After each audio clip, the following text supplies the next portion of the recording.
Hello everyone, welcome to garden angel. ये video दूसरा part है इंडोर एयर प्यूरिफिकेशन सीरीज का।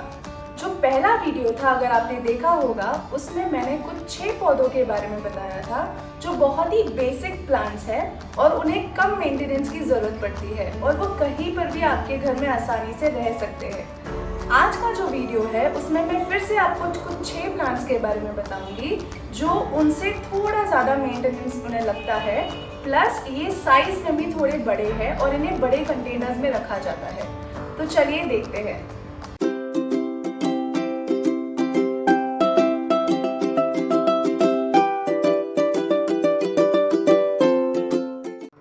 शुरुआत करते हैं पीस लिली के साथ।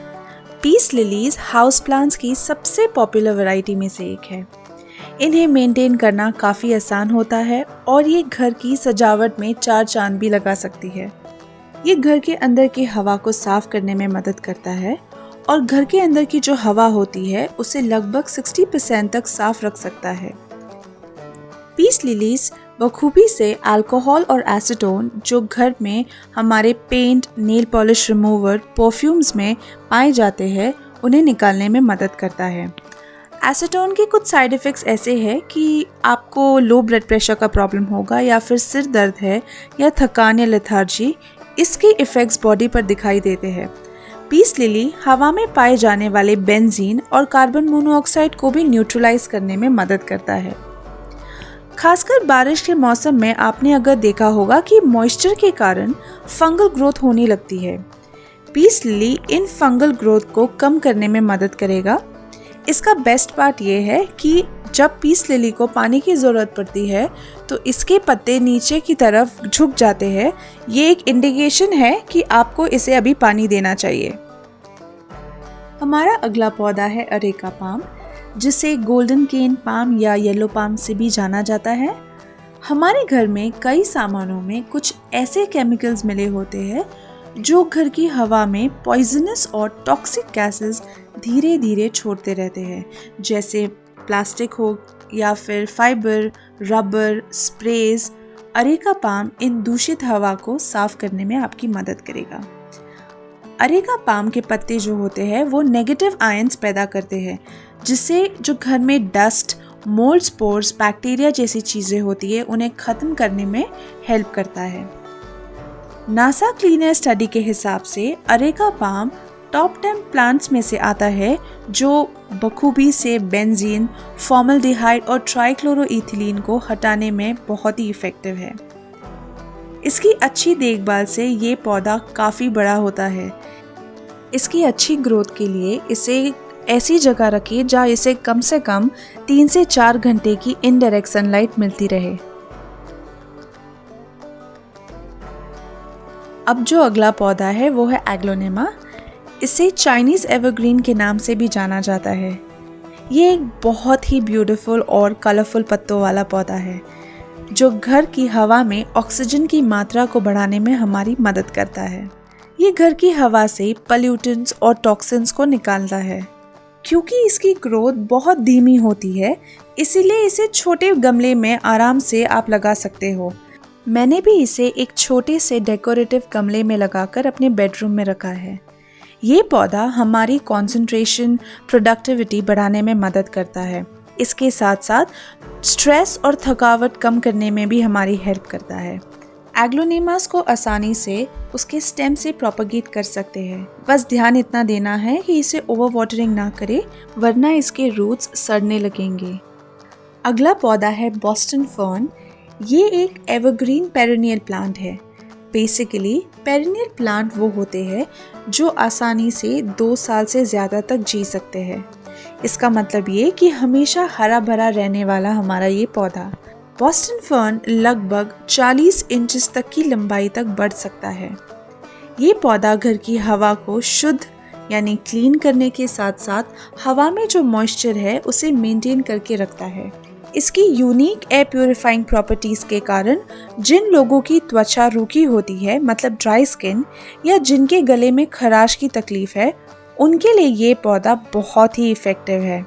इनफैक्ट इन सब के अलावा बोस्टन फर्न घर की हवा से फॉर्मल्डिहाइड निकालने में मदद करता है और टोलिन एंड ज़ाइलिन जैसे एयर केमिकल्स एब्जॉर्ब भी करता है।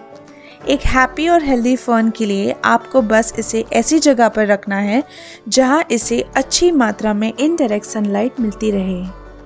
अगला एयर प्यूरिफाइंग प्लांट है फिलोडेंड्रॉन शैनडू। बेसिकली इस पौधे का नाम एक ग्रीक वर्ड से पाया गया है। फिलो मतलब लव और डेंड्रॉन मतलब ट्री। इन शॉर्ट आप इसे लव ट्री भी बोल सकते हैं। ये क्लासिक प्लांट बहुत ही पॉपुलर हाउस प्लांट्स में से एक है और घर के अंदर बड़ी आसानी से रह सकता है। ये पौधा भी बाकी एयर प्यूरिफाइंग प्लांट्स की तरह घर में से फॉर्मल्डिहाइड, अमोनिया, बेंजीन जैसे पोल्यूटेंट्स को निकालने में हेल्प करता है। हमें ध्यान रखना है कि इसे डायरेक्ट सनलाइट में ना रखें वरना इसके पत्ते जल जाएंगे। ये मॉडरेट इनडायरेक्ट सनलाइट में अच्छी तरह से रह सकता है और इसे ज़्यादा पानी देने की भी ज़रूरत नहीं है। पानी डालने से पहले इसकी मिट्टी का टॉप लेयर ज़रूर चेक करिए। अगर वो सूखा हो तभी इसमें पानी डालें। इसके शार्प कट पत्तों की वजह से ये पौधा घर के कोई भी कोने को बहुत ही सुंदर बना देता है।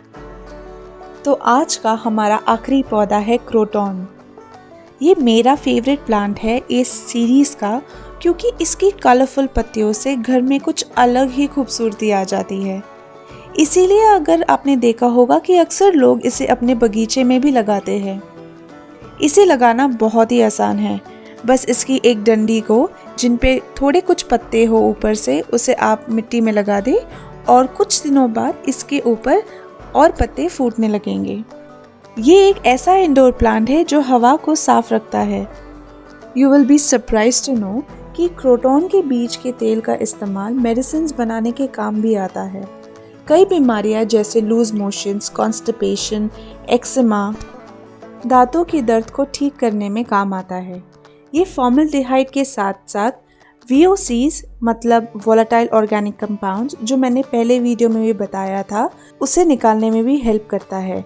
VOCs पाया जाता है लकड़ी जलाने के धुएं में या फिर टोबैको प्रोडक्ट्स के धुएं में, हेयर स्प्रेज में, वार्निशेस, प्रिंटिंग मशीन। ये जितने भी इंडोर एयर प्यूरिफाइंग प्लांट्स हैं इन्हें बहुत ज़्यादा सनलाइट की ज़रूरत नहीं होती है, ना ही इन्हें डायरेक्ट सनलाइट में रखने की आपको कोई ज़रूरत है। इन्हें बस ऐसी जगह रखना है जहाँ इन्हें ब्राइट इनडायरेक्ट सनलाइट मिलती रहे और इन्हें तभी पानी देना है जब इनका ऊपर का लेयर अच्छी तरीके से सूख जाए। तो फाइनली हम इस वीडियो के लास्ट पार्ट में आ चुके हैं। आई होप आपको ये वीडियो के द्वारा एक आइडिया आ चुका होगा कि आपको इन पौधों को अपने घर में कौन से डायरेक्शन में रखना चाहिए ताकि इसे ज़्यादा बेनिफिट्स आपके घर में मिले। जो घर के अंदर एयर पोल्यूटेंट्स है, जो दूषित हवा है, उन्हें ये निकालने में आपकी मदद करेगा। तो अगर आपको ये वीडियो पसंद आया हो तो इसे ज़रूर लाइक करिए और अगर आपको मेरा चैनल भी पसंद आया हो तो इसे ज़रूर सब्सक्राइब करना। Till then stay safe and keep gardening. Bye bye.